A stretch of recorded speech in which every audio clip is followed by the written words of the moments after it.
Una sa lahat, magandang araw po. Ako po si Giovanni E. Canencia, trainer ng GDBP program. Ako po ang natahasan na mag-demonstrate kung paano gawin ang roughing in o ang pagkabit ng mga tubo at ng mga boxes. Pati na rin sa panel board at metro na datapwat ito'y sinusukat at ginagamitan ng level bar.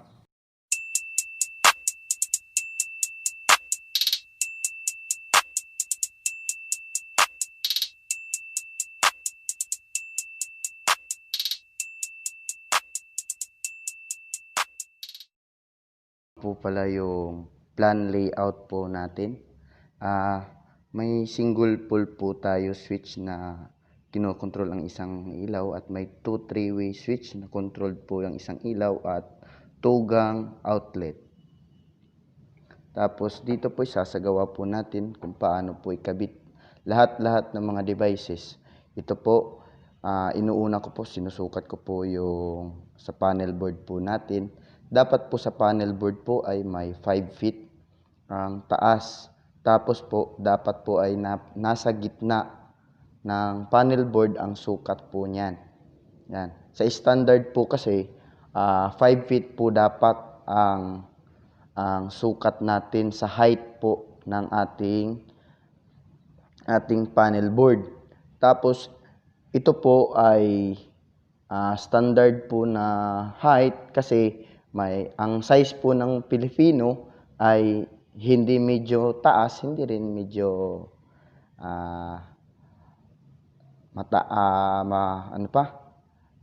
bansot. Yan na lang.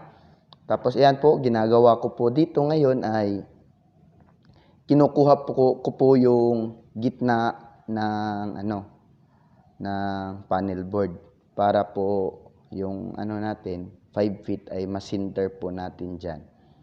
Yan po. Tapos, ikakabit natin. Bago po sa lahat, pag nagkabit po tayo ng panel board, dapat po nakalabel po lahat yan. Dapat nakasinter po. Kasi, pag tagilid po yung panel board natin, ang sagwa namang tingnan. Yan.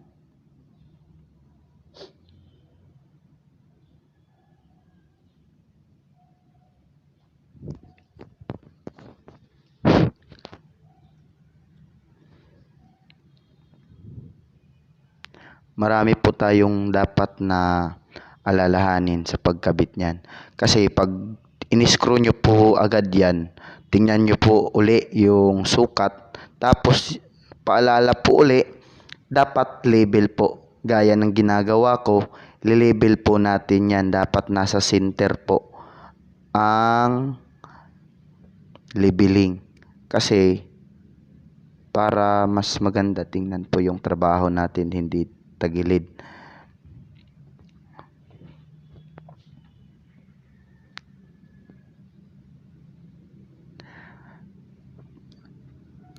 Paano lang po, ang trabaho po talaga kasi natin, mga electrician, itong layout na po ito, halintulad lang po yan na sa ating mga kontrata. Kasi pag nasa actual na po tayo, may kontrata tayo, hindi po plan layout po ang sinusunod natin. Kung ano yung nasa electrical plan. Hindi yung ganito na may plan layout tayo, ganyan ang dapat gawin. Hindi po. Dapat po ay sa electrical layout po ang babasihan natin. Yan. Ang isusunod ko nga pala, itong metro po. Sa metro po natin ay dapat nasa 8 feet, 8 to 12 feet yata yan. Kasi niniiwasan po kasi dyan na dapat ay nasa taas po na bahagi yung metro kasi iniiwasan yung electrocution, yung baka may kuryente na tao. Kasi di po natin alam, nabasa po yan, tapos may dumaan, yan, makuryente, may disgrasya na magaganap. Kaya dapat nasa taas yan, tapos safety po yung ating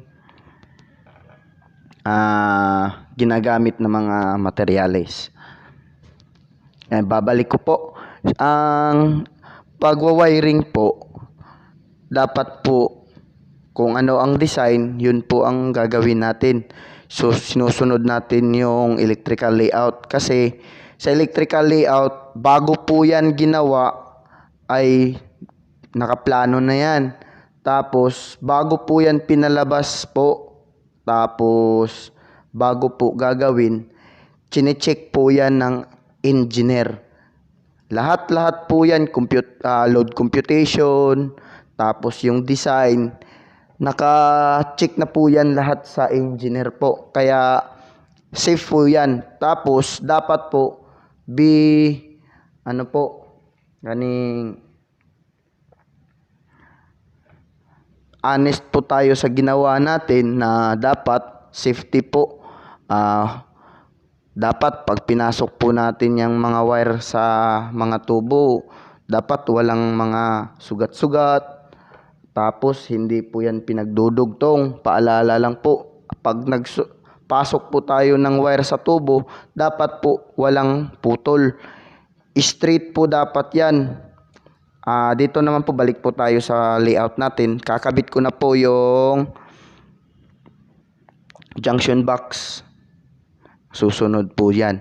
Yan, li-layout ko muna yung yung mga junction box. Tapos dapat po isi-center po, kukunin po natin yung center po, dapat yan. Yan.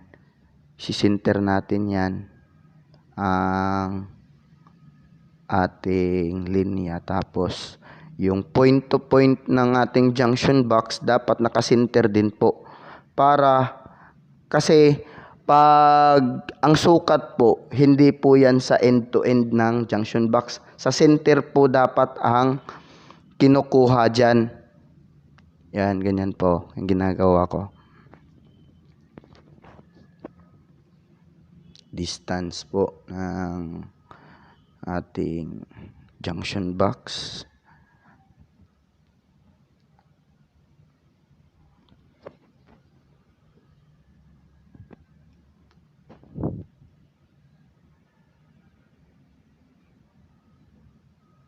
Yan. Yan, pababa. Bali, na yan. Sa layout na po yan ng 3-way switch po natin. Pababa. Mga linya. Yan. Susunod yan. Lilabel po dapat yan. Basta lagay lang po natin sa isip natin. Nasa center po lahat. Lahat na ginagawa, nasa center po. Kaya dapat pag tayo po ay nangungontrata, may label bar po talaga tayo. Kasi pag hindi libelado po yung gawa natin, talagang ang sagwa-sagwang tingnan. Yan, kahit na nasa taas na, label pa rin talaga yan. Yan. Bali, ang junction na yan ay sa ilaw.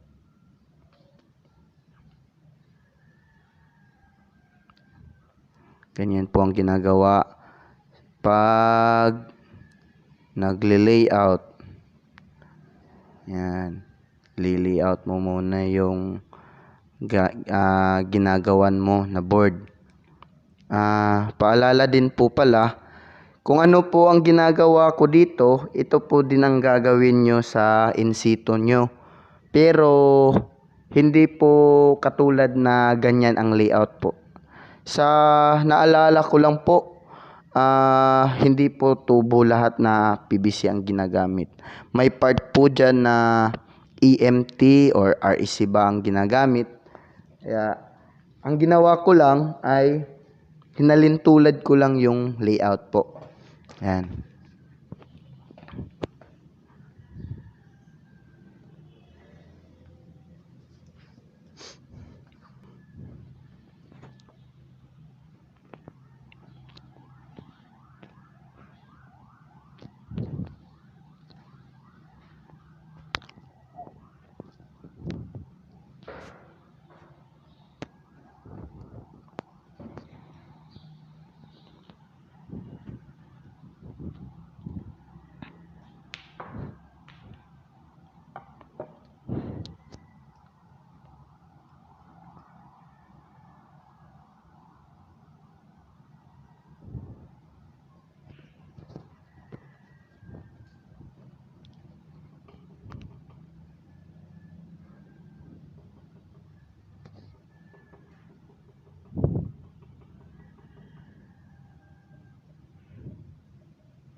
Medyo natagalan po tayo kasi binutasan ko pa yung mga box natin. Prepare ko lang muna. Ayan. Babalik po tayo. Yan. Kakabit ko na yung junction box. Yan. Sinisinter ko po yan.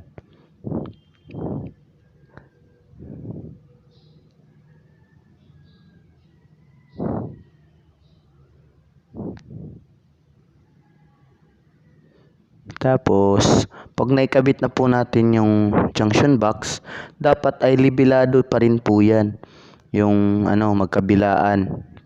Sa kabilang junction, dapat naka-label pa rin.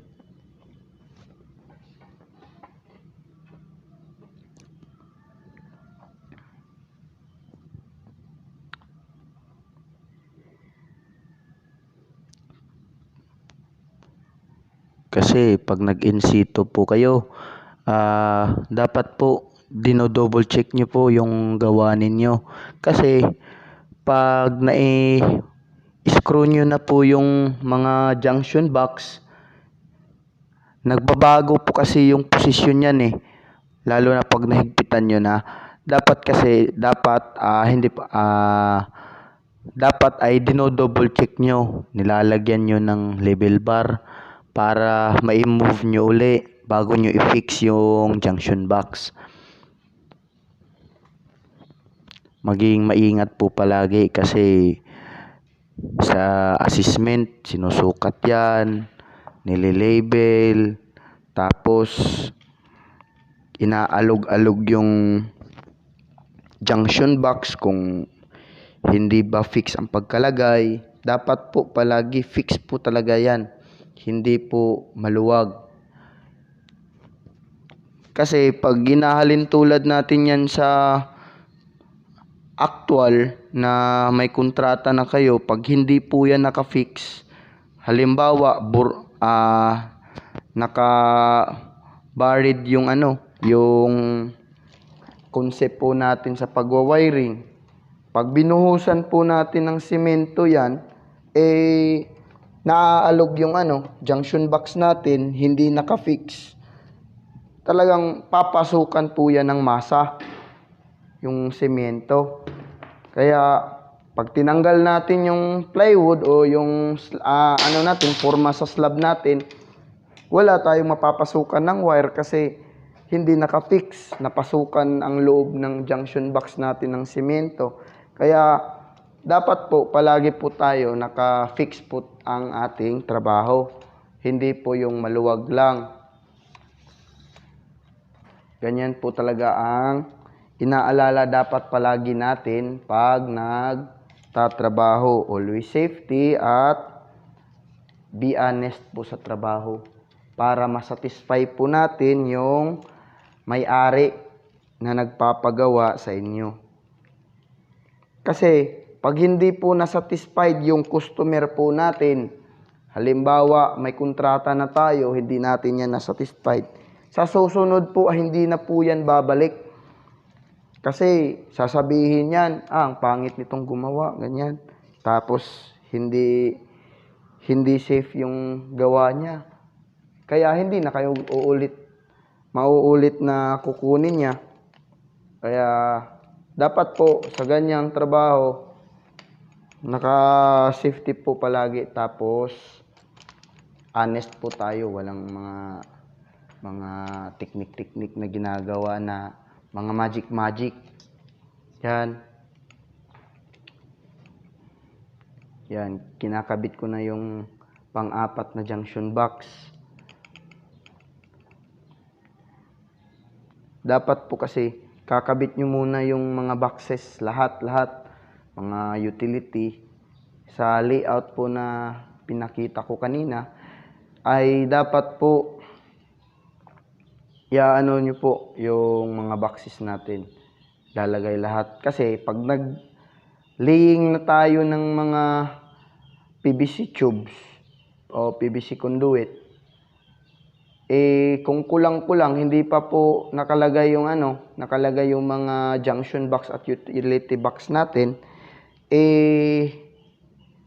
paano natin accurate yung sukat ng ating mga tubo kung saan tayo gagawa ng mga binding. Halimbawa, yung 45 degrees, 90 degrees, 30 degrees. Hindi natin ma-accurate yung sukat natin. Tapos yung binding natin, hindi po natin accurate. Paalala po uli, sa pag po natin, pag bibend po natin, paglalagay natin ng mga PVC, sa PVC, kahit sa AMT, REC, sa metal conduits po, sa plastic conduits, pag naglagay po tayo talaga ng tubo, dapat po naka-offset po yan. Naka-offset po palagi yan. Yan po dapat ang alalahanin nyo palagi. Yan, kinakabit ko na po yung utility box po. Marami po tayo dapat alalahanin sa pagtatrabaho.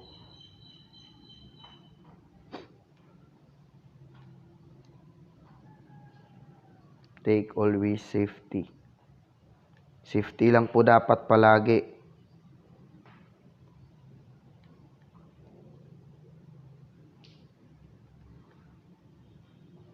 Yan. Yung bahaging yan ay sa na po yan. Kung naaalala nyo yung plan layout natin, yan po ang bahagi na lalagyan ng 3-way switch. Yan. Ang isusunod ko naman ay yung convenience outlet na utility box.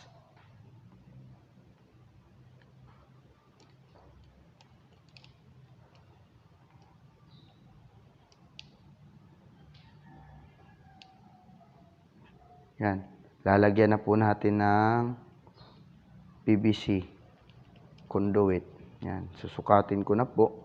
Yan. Tapos ibibend ko po para maikabit po natin yan dyan.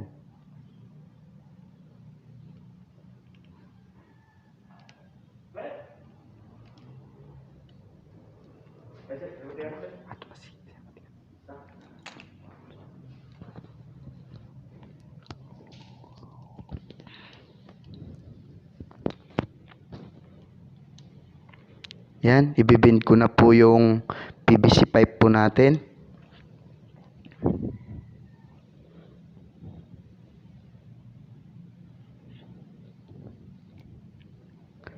Yung ginagamit ko nga pala ay heat gun sa pagbibend. Marami po tayong strategy sa pagbibend po ng PVC pipe. Pwedeng cartoon, pwede ring blowtorch. Pero pag sa assessment, malimit po. Ginagamit po talaga ay heat gun. Mas madali kasi ang heat gun gamitin. May mga ninja technique din po dyan, pero hindi ko ituturo sa inyo. Kasi wala na tayong standard pag ninja technique ang gagamitin dyan. May mga paraan po sa paggawa po natin sa trabaho talaga natin. Marami. Pero ang isusunod po talaga natin ay yung safety tapos yung standard. Standard po talaga tayo palagi para maiwasan natin yung disgrasya. Di kasi natin alam yung disgrasya ay nasa tao talaga yan. Kung paano mo ginawa yung trabaho mo, yan. Dapat nakasalalay palagi yung safety. Huwag talagang kalimutan yan.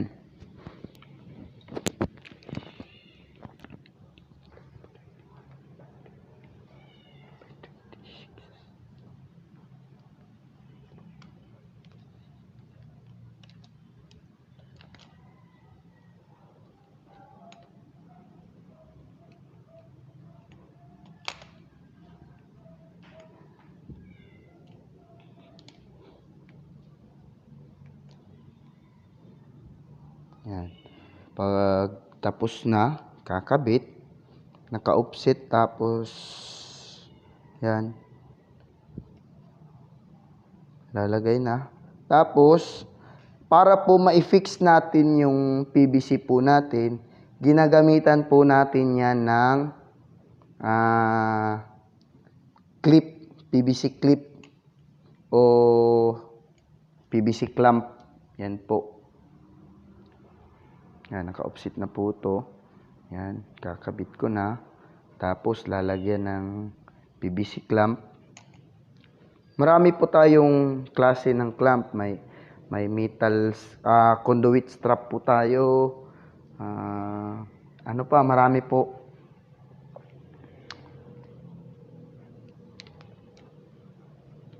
Yan.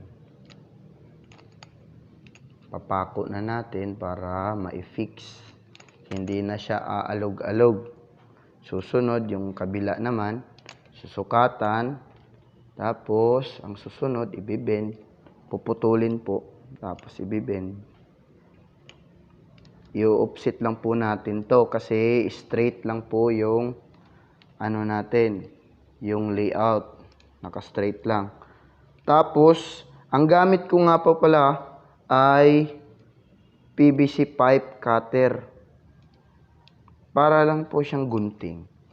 Hindi na po ako gumamit ng hacksaw. Kasi, mas matatagalan po tayo pag hacksaw ang gagamitin. Yan. Before nga po pala malalagyan itong junction box natin, tatanggalan pa natin yan ng knock holes, yung takip sa butas ng junction box. Kasi pag hindi mo yan tinanggal, hindi yan papasok yung tubo natin. Tapos, ang nagkukunikta po pala sa junction box po natin at PVC pipe ay tinatawag na PVC connector. PVC connector. Yun po ang pangalan ng ano natin. Nagkakabit, nagdudugtong yan. Siya yung accessories. Hindi yan magdudugtong kapag walang PVC connector. Dapat ginagamitan po ng PVC connector kasi pag hindi ginagamitan ng PVC connector, pag natanggal yung tubo natin, halimbawa sa slabbing po, hindi natin nilagyan ng PVC connector, hindi naka-fix yung PVC pipes po natin. Pag natanggal yan, nasipa ng nagtatrabaho nung labor. Pagbuhos po ng masa, natanggal yung tubo. Ayan, wala na pong dadaluyan ng ating wire. Wala nang papasukan. At saka yung junction box po natin ay malalagyan ng masa. Wala na po tayong papasukan ng wire. Yan. Ang ginagawa ko po ay nag-o-offset po. O-offset po. Ginaganyan lang po yung pag-o-offset.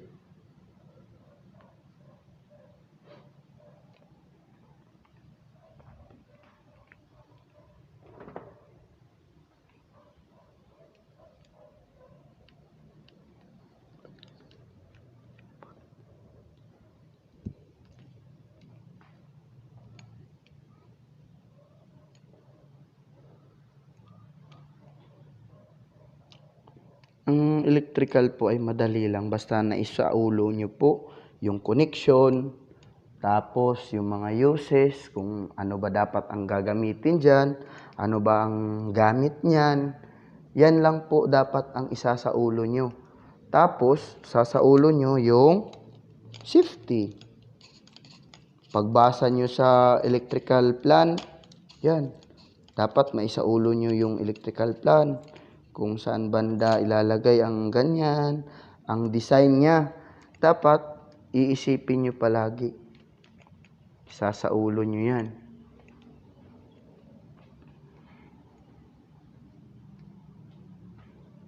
Kakabit ko na yung connector para may connect ako sa junction box.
Yan. Magano po, lalagay pa po tayo dyan na tubo para sa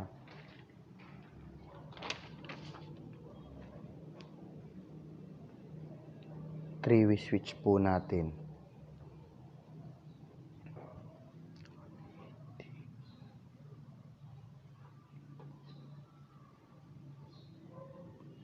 Ang gagawin po natin dyan ay 90 degrees. Alam nyo po ba yung mga degrees natin? Dapat alam nyo yan. Galing ng 360 is straight line. 360 is whole. Tapos, straight po ay 180 degrees. Tapos, half po ng 180 is 90. Then, 45, 30, 60 degrees. Yan po dapat ang isa sa ulo nyo. Yung mga degrees. Kung ilang degrees ang i-bend nyo sa tubo.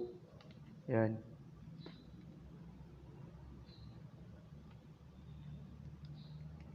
Tapos paalala po, sa pagbibend po pala, sa standard po ng Philippine Electrical Code, hindi po tayo dapat lalagpas ng ilang bends po. Dapat ay 4 lang na bend. Hindi po tayo lalagpas ng 5 bends. Kasi pag lumagpas tayo ng 4 na bending, yan, sure po ako na yung wire po natin ay mahirap nang hatakin. Kahit na 3 bends nga lang po, mahirap nang hatakin yung wire natin.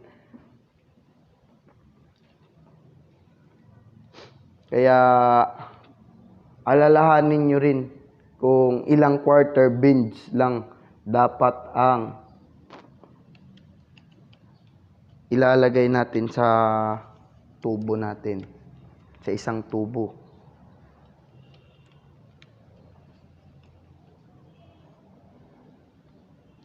Mas mainam po kung may Philippine Electrical Code book po kayo, basa-basahin nyo rin para malaman nyo ang mga standards. Kasi dito po sa Pilipinas, ang pinagbabasihan po natin ay Philippine Electrical Code. Wala pong code na iba na sinusunod dito sa Pilipinas. Yan, susunod ko po ay 90 degrees din po yan ng para na po yan sa convenience outlet po natin.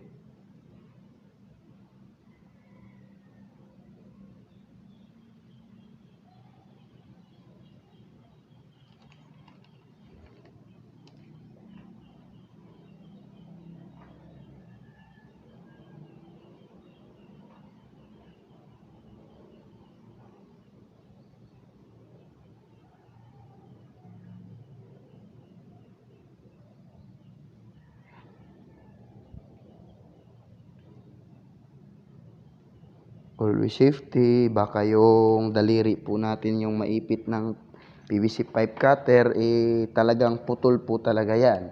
Kasi putol nga yung PVC, how much more yung kamay mo. Kaya always safety lang po, palagi.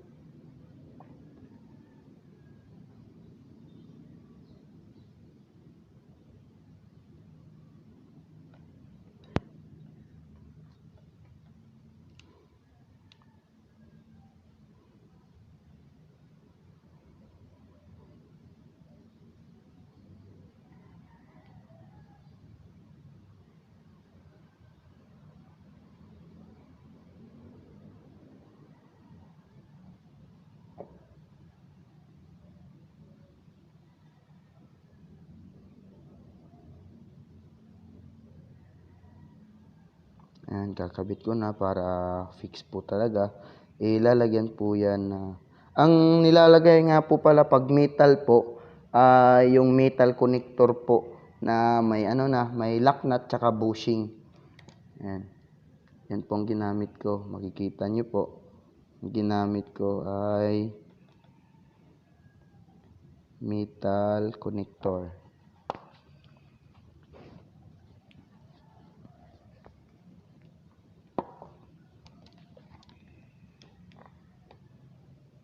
Yan. Yun, ito po yung cable clip o PVC clamp.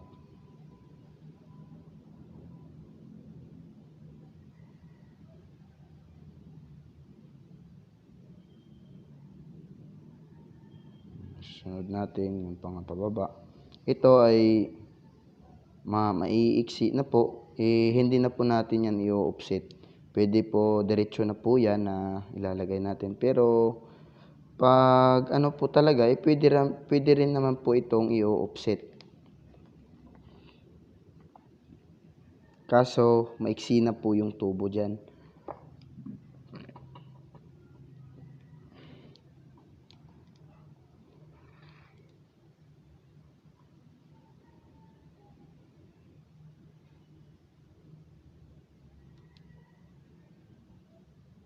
Okay, naikabit ko na po yung isa.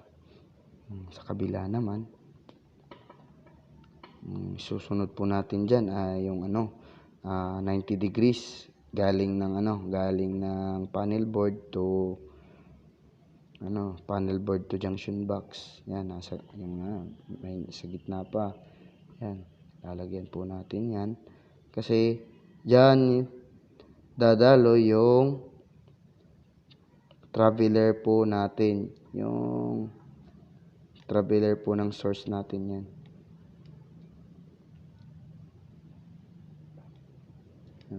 Lalagyan po ng PVC connector para magdudugtong yung junction box po natin. Yan.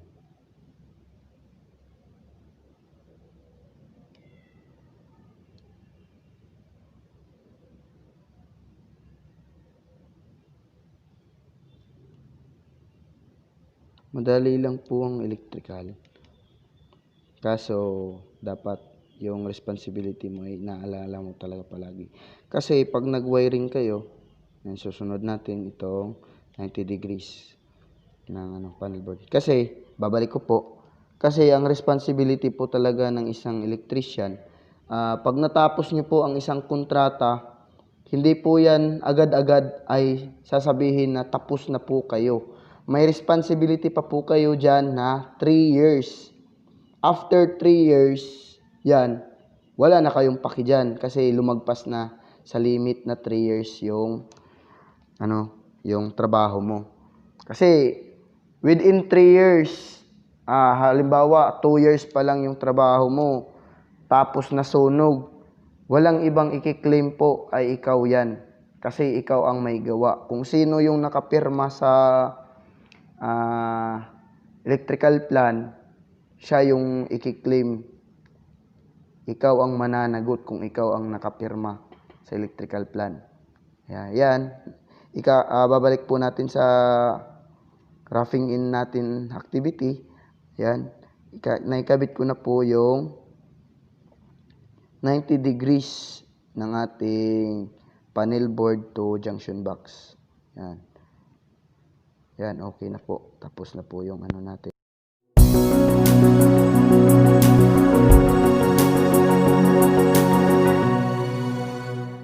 Magandang araw po sa lahat. Ang topic po natin ngayon ay kung paano mag-wiring.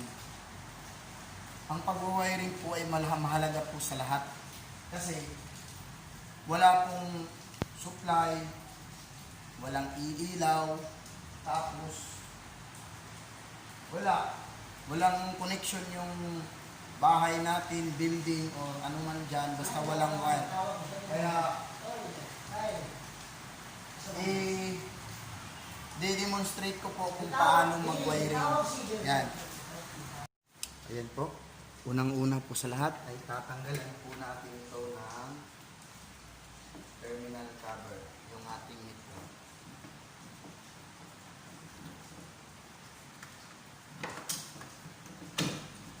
Ayan, tanggal na po. Susunod po nating tanggalin ay yung entrance cap po natin para mapasukan po natin ang service entrance.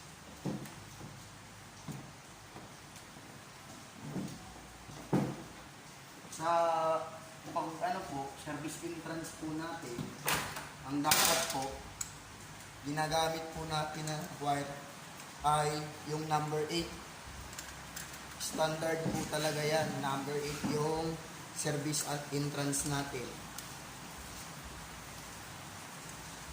Tapos, naman, yung load side po natin, galing ng metro, papasok dito sa ating panel board, ay number 8 din po yan. Dapat para standard.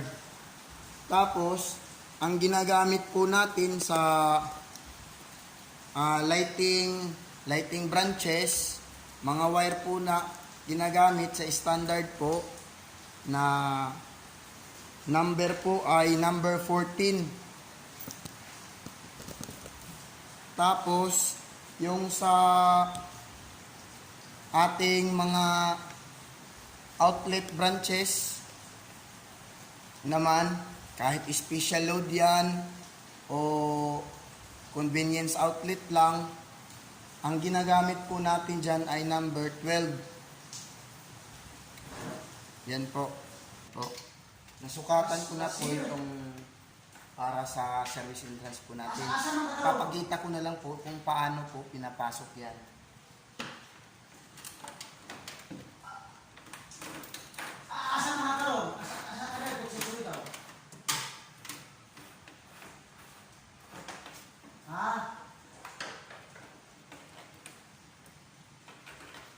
Ganyan po. Para na po ito dito sa kanila. Ito naman po ay sa entrance cap natin. Papakita ko rin naman po kung paano po ipasok yung wire sa entrance cap. Paano ikabit.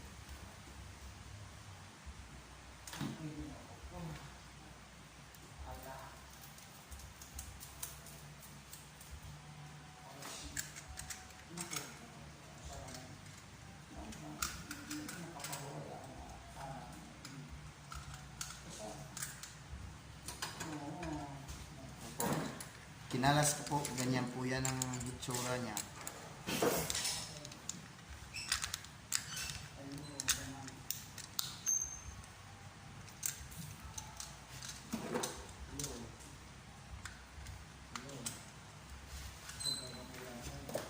So, ganyan po ang hitsura niya. Tapos kakalasin natin to, ito, yung holder niya. Yan. Tanggal na po. Yung butas po dito po natin yan ipapasok yung wire. Tapos itong cap.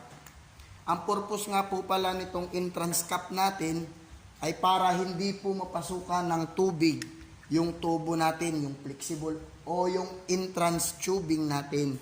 Tawag dyan. Para hindi po mapasukan. May double counterpart pa dyan. May entrance cap na. Tapos, ilulup natin yung wire para pag natuluan siya ng ulan, natamaan ng ulan, yung rainfall po ay diretso lang, hindi siya dadaloy sa wire. Kaya nakapag nakalop, wala talagang papasok na tubig sa entrance cap natin. Ganyan po, mga technique po yan kung para maiwasan po yung short circuit sa linya natin. Yan, papasok ko na po ito. Dito sa dalawang butas. Yan, pag naipasok na yan. Ayan.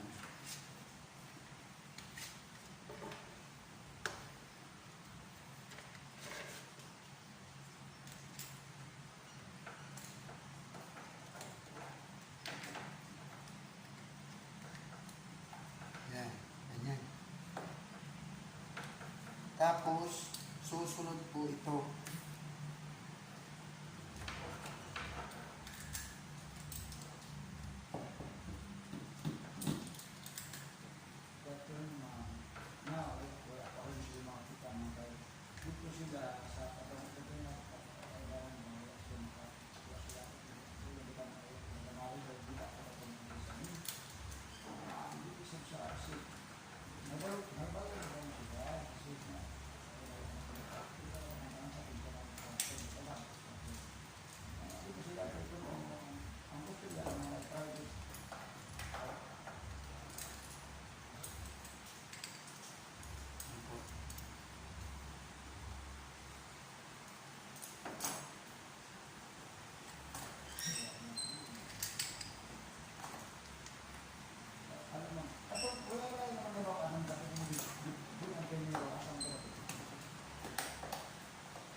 Tapos ilulok po natin. Ganito po ang paglulok.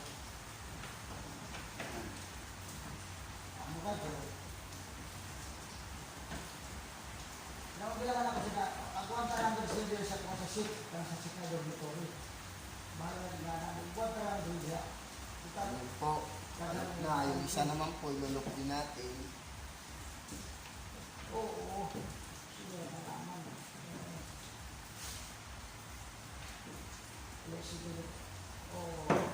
Yan.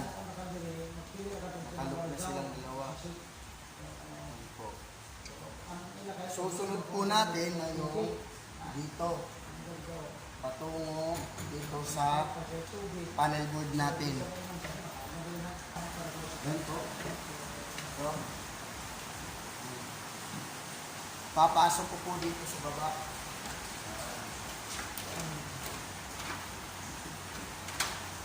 Yan, ganyan. Po, napasok ko po. Itong dalawang to, dito na to sa main breaker natin. Ang susunod po natin ay yung mga branches na po. Branches. Yung convenience outlet tsaka lighting branches.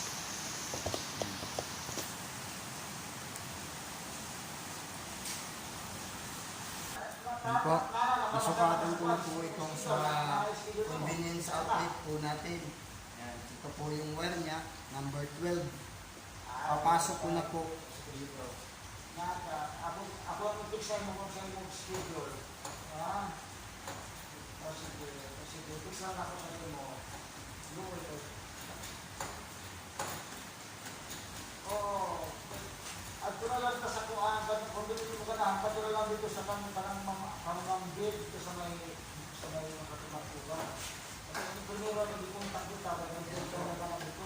Dapat po, palagi po nating tatandaan sa mga junction box natin at mga utility box, may allowance po dyan. Dapat yung naka-usling wire. Alam nyo po ba ang standard na naka-usling wire dyan? Dapat po ay 6 to 7 inches. Kung mas mahaba kasi, maga-crowded na yung loob ng box natin. Kaya mas mainam po, 6 to 7 inches lang po dapat yan.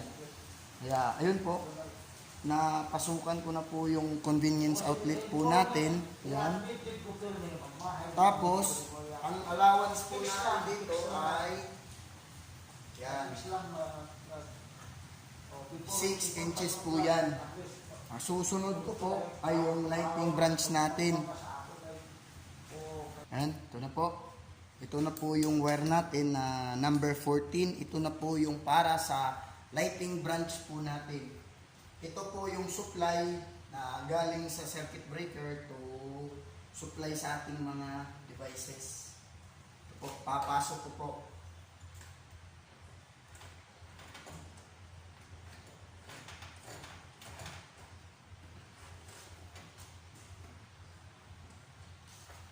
Okay na po. Susunod po natin yung supply natin. Traveler patungo doon sa kabilang junction box natin. Ito na po. Number 14 din po lang ito kasi lighting branch pa naman. Ito. Papasok ko na po. Yan. Nandiyan na. Ang susunod ko po ay yung patungo sa bumbilya natin. Dalawa. Yan. Nandito na po ang wire natin. Papasok ko po ito.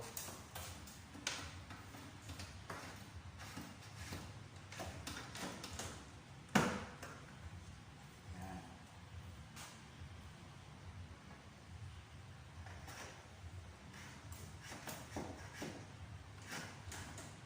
Yan po.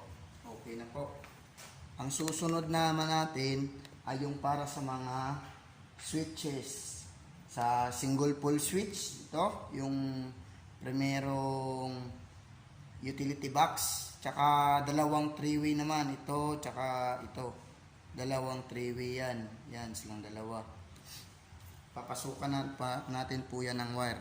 Yan, nandito na po yung wire po natin sa mga switches po. Yan, papasok po natin. Ito po yung dalawa lang po. Kasi single full switch po dito. Yan, dalawa lang po yan. Yan, yan po. Tapos ito naman po, sa three-way po natin, dapat tatlo po yung wire na papasok natin sa tubo niya, tsaka sa utility box kasi yung terminal na gagamitin natin sa three-way is tatlo. Yung common tsaka yung dalawang traveler, 0, 1 at tsaka 3. Ito, tatlo po, number 14. Yan po. Papasok ko na po dito. Yan. Tapos, ito naman po,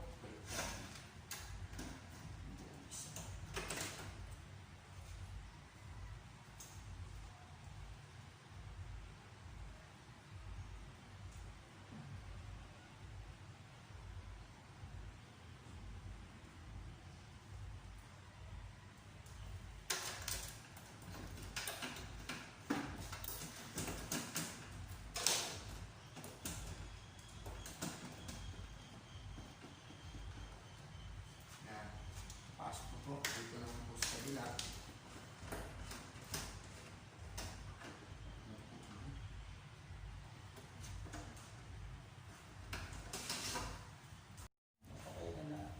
Ito, naipasok ko na po ito dito sa pinakaunang three-way po natin. At saka, ang susunod ko po ay ito, dito naman po sa pangalawang utility box natin na three-way din.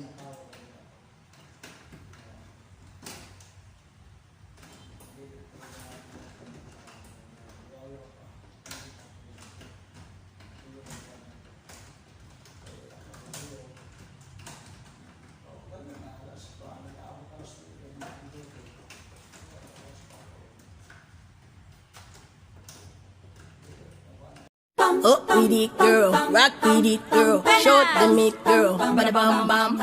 Bounce. Ito po, yung topic naman po dito ay ituturo ko po kung paano po magkabit ng circuit breaker. Ang circuit breaker po ay nakukonsider po yan na isang protective device. Ang protective device po ay yung the circuit protection device is an electrical device used for preventing unnecessary amount of current, otherwise a short circuit, to ensure the highest security. There are many protection devices available in the market which offers you a total range of protection devices for circuits such as fuse, circuit breakers, RCCB, pulley switch, metal oxide varistor, inrush current limiter, gas discharge tube, spark gap, or pati na yung lightning arrestor. Isa po yun sa protective device po. Dito po sa plan layout po natin, dito po, yan, sa plan layout po natin, ang gagamitin lang po natin dyan ay yung circuit breaker. Pero paalala ko po, bago po tayo magkabit ng circuit breaker ay dapat po ay kino-compute po natin ang total load. Load computation po yan dapat sa lighting at saka convenience outlet. Sa computation ko po, ang gagamitin po natin na circuit breaker sa lighting branch po ay 20 amperes. Ayan po. Pero kung ito dalawa lang po, pwede po 15 amperes lang po yan dapat. Pero wala po tayong ibang available kaya ito 20 amperes po ang gagamitin natin. Andyan po lang pagkakabito. Ito dito may dyan, ganyan. Tapos dito, ang tawag po dito na circuit breaker ay plug-in. Ganyan po. Plug-in. Sa lighting branch po natin yan. Yan. Ang susunod po ay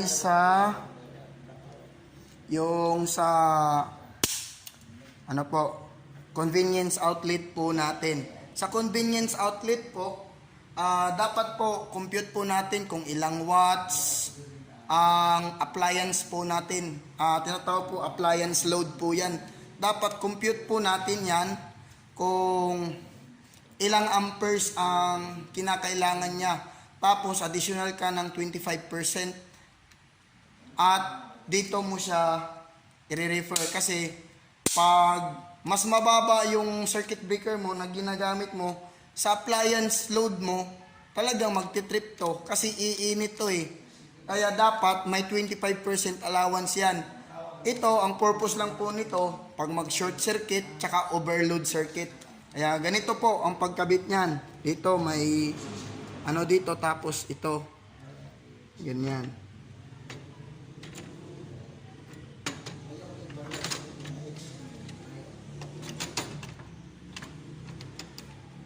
Yan. Ang susunod po ay yung main breaker. Sa main breaker po, malimit po yan. Total load po yon. Yung sa appliance, mga special outlets, sa lighting branches. Compute po natin kung ilang amperage po dapat ang gagamitin natin na main. Ito po, sa plan layout ko po, ang gagamitin ko po ay yung 60 amperes po. Ito. Yan, ganyan lang po ang pagkakabit.